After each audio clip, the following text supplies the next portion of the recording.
Hello students, welcome to Vaghela study channel. મિત્રો, જો તમે મારી ચેનલમાં નવા હોય તો સૌથી પહેલાં મારી ચેનલને લાઈક કરો, શેર કરો અને સબસ્ક્રાઈબ કરો. તમને ખ્યાલ હશે કે આ ચેનલમાં ગાલા અસાઇનમેન્ટના ખૂબ જ સરસ રીતે સોલ્યુશન મૂકવામાં આવે છે. આજે આપણે આંકડાશાસ્ત્ર વિષયનું સોલ્યુશન કરીએ છીએ. ધોરણ 12 આંકડાશાસ્ત્ર, તેનું પ્રશ્નપત્ર પહેલું. મેં આની પહેલાંના વિડીયોમાં section A, B, C, D, E સુધીનું સોલ્યુશન મૂકેલું છે અને અત્યારે સેક્શન F. હવે સેક્શન Fની વાત કરીએ તો સેક્શન Fમાં કુલ 6 દાખલા હશે. તેમાંથી તમારે કોઈ પણ 4 લખવાના છે. એક દાખલાના 5 ગુણ છે. 5 ચોક 20 ગુણનો સેક્શન F હશે. આ સેક્શન F ટોટલી પાર્ટ 1નો હશે, બરાબર. અગાઉ મેં કીધું હતું સેક્શન E ટોટલી પાર્ટ 2નો હોય અને સેક્શન F ટોટલ પાર્ટ 1નો હશે. તો પાર્ટ 1 જો તમને કમ્પ્લીટ હોય તો તમને 20 માર્ક લેવામાં તકલીફ પડશે નહીં. તો હવે આપણે સોલ્યુશન કરીએ દરેક દાખલાનું. તો પહેલાં દાખલા નંબર 56માં.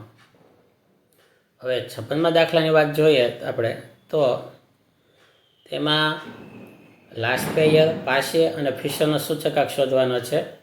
તો 4 વસ્તુ છે: ચોખા, દૂધ, બ્રેડ, કેળા. તેમાં એકમ ફેરવવા પડે. તો રકમમાં તમે જોશો ને તો કિગ્રા આગળ 20 લખેલું છે. તો 20 વડે તમારે ભાવને ભાંગવાનું હોય, પ્રાઇઝને, પીને. તો આધાર વર્ષ 2023 લેવાનો છે, ચાલુ વર્ષ 2024 લેવાનો છે. તો 2023માં ભાવ 780 હતો, તેમને 20 વડે ભાંગીએ તો ભાંગાકાર 39 આવશે. એવી રીતે ચાલુ વર્ષમાં ભાવ 800 હતો, એ 820 વડે ભાગાકાર કરીએ તો 40 આવશે. બાકી કોઈ ચેન્જ કરવાનો નથી હોતો. ત્યારબાદ ડઝન લખેલો આવે છે એકમમાં, તમે જુઓ. હવે સામાન્ય રીતે આપણે ડઝન હોય ને તેના 12 નંગ કરવાના હોય અને 12 વડે ભાવને ભાંગવાનું હોય. પણ અહીં કંઈ ફેરફાર નહીં કરવો પડે. શું કામ કે તમે જોશો ને તો ડઝન એકમમાં ડઝન છે અને જથ્થામાં તમે જોશો ને તો જથ્થામાં બધે ડઝન જ લખેલું આવે છે. તો ડઝન લખેલું આવતું હોય ને બધે, તો તમારે ડઝનને ફેરવવાનું થતું નથી. ખાસ સમજો, એટલે તમે કન્ફ્યુઝ નહીં થતા કે ભાઈ સાહેબે કિગ્રામાં 20 વડે ડિવાઈડ કરાવ્યું તો ડઝનના 12 વડે કેમ ડિવાઈડ ન કરાવ્યું. કેમ કે જથ્થામાં બધે ડઝન લખેલું છે એટલે એકમ સેમ છે, બરાબર. તો એકમ અલગ પડતો હોય તો ચેન્જ આવે. ત્યારબાદ બધી ગણતરી કરીએ છીએ તે કરવાની. લાસ્ટ પેયર માટે તમને ખ્યાલ છે PQ 4 વખત લખી નાખવાનું. લાસ્ટ પેયરનું ટૂંકમાં યાદ રાખવાનું હોય 1000 અને પાશે માટે યાદ રાખવાનું છે 1101, બરાબર. અને આ રીતે ગણતરી કરી નાખવાની.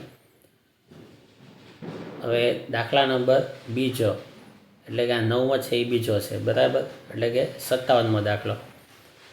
તો તેની અંદર ઇલેક્ટ્રિક પંખાના ઉત્પાદનની માહિતી આપેલી છે અને તેના સહસંબંધક ગોતવાનો છે કાર્લ પિયર્સનની રીતે. તો આ રીતે રકમ છે બધી U અને V ધારવાનું છે અને CX અને CY. CX એટલે શું કે એક્સની કિંમત એને તમે જેના વડે ડિવાઈડ કરી શકો ને તે CX કહેવાય. તો જાહેરાત ખર્ચને તમે 20 વડે બધાને ડિવાઈડ કરી શકો છો, એટલે CXમાં 20 લીધા. અને CY તરીકે 5, કેમ કે ઇલેક્ટ્રિક પંખાનું વેચાણ છે, આ વેચાણને તમે 5 વડે ભાંગી શકો, તો CY તરીકે 5 લીધા. તો U અને Vની કિંમત આવશે. પછી હવે કોષ્ટક. તો આ રીતે કોષ્ટક બનાવી નાખવાનું. સહસંબંધક Rનું સૂત્ર લેવાનું, U અને Vની રીત લેવાની છે, બધી કિંમતો મૂકશો, બરાબર. તો Rની કિંમત આવશે 0.81. તો આ સહસંબંધક 0.81 આવશે. હવે દાખલા નંબર 58. તેની અંદર ઇલેક્ટ્રિક સાધનોનું માર્કેટિંગ કરેલું છે અને બધી કિંમત અપાયેલી છે. હવે N એટલે કુલ 8 વસ્તુ છે, એટલે N બરાબર 8. હવે જુઓ, ધ્યાન આપજો ખાસ. તો વેચાણ, હવે અહીં તમે જોશો ને તો અવલોકનનું પુનરાવર્તન થાય છે, બરાબર. તો 25 બે વખત આવે છે, ઉપરાંત 58 બે વખત આવે છે. અને વાયની અંદર તમે જોશો ને તો 65 બે વખત આવે છે. આમ 3 ચલનું પુનરાવર્તન થાય છે. તો CF શોધવો પડે. નીચે જો CF શોધવાની રીત આપેલી છે, તો આ રીતે CF શોધવાનું, કોષ્ટક કમ્પ્લીટ કરવાનું, બરાબર. ત્યારબાદ ગણતરી કરીએ તો જો આ રીતે સૂત્ર મૂકીએ તો આ રીતે આરની કિંમત આવશે, બરાબર. હવે દાખલા નંબર એના પછીનો 59મો. તો તેમાં કાર બનાવતી કંપનીની વાત છે. આ રીતે કોષ્ટક આપેલું છે, ત્રુટિ શોધવાની છે અને કિંમત ગોતવાની છે. તો X બાર શોધવાનો, Y બાર શોધવાનો, ત્યારબાદ આ રીતે કોષ્ટક બનાવવાનું, XY અને X². સૌથી પહેલાં નિયત સંબંધાંક B ગોતવાનો. બીનું સૂત્ર લીધું, બરાબર. તો બીની કિંમત આવશે 1.93. ત્યારબાદ એ શોધવાનો, A બરાબર Y બાર માઇનસ BX બાર. આ કિંમત મૂકીએ એટલે એ આવશે. હવે વાયની X પરની નિયત સંબંધ રેખા, તેમાં Y કેપ બરાબર A પ્લસ BX. તેમાં A અને Bની કિંમત મૂકી દેવાની. તો A અને Bની કિંમત મૂકવાથી Y કેપ બરાબર 3.35 પ્લસ 1.93x આવશે. હવે X બરાબર 5 હોય ત્યારે અનુમાન કરવાનું છે. તો Xની કિંમત 5 મૂકવાની નિયત સંબંધ રેખામાં.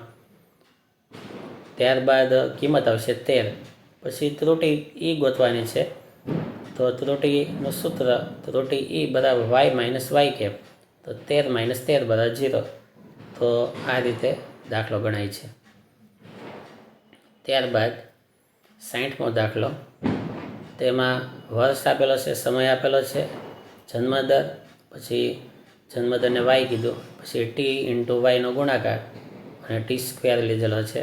પછી આ રીતે સૂત્ર મૂકી દેવાનું અને સૂત્ર પ્રમાણે ગણતરી કરવાથી કિંમત આવી જશે. બહુ ઇઝી દાખલો છે. ચોથું ચેપ્ટર પાર્ટ 1. અને આ દાખલો 61મો દાખલો છે. અને ચોપડીનું ઉદાહરણ 10મું છે, એ તે 61મો છે. આમાં ખાલી માસ લખેલા છે, માર્ચ, એપ્રિલ, અને પેપરમાં સાલ છે 2015થી 2024 સુધીની. બાકી સેમ કિંમત છે.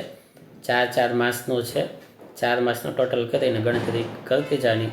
પછી 2નો ટોટલ કરવાનો અને ગણતરી કરવાની. અને છેલ્લે 4 માસની ચલિત સરેરાશ 8 વડે ડિવાઈડ કરીને આવી જશે. તો આ રીતે સેક્શન F પૂરો થાય. અને આ રીતે પ્રશ્નપત્ર પહેલાંનું સંપૂર્ણ સોલ્યુશન અહીં કરવામાં આવ્યું છે. તો તમે પાકી બુકમાં લખી લેજો, સમજજો. કાંઈ ન સમજાય તો કોમેન્ટ બોક્સમાં લખીને જણાવજો. બાકી આવનારા મારા વિડીયો માટે તમે રાહ જુઓ. Thank you very much.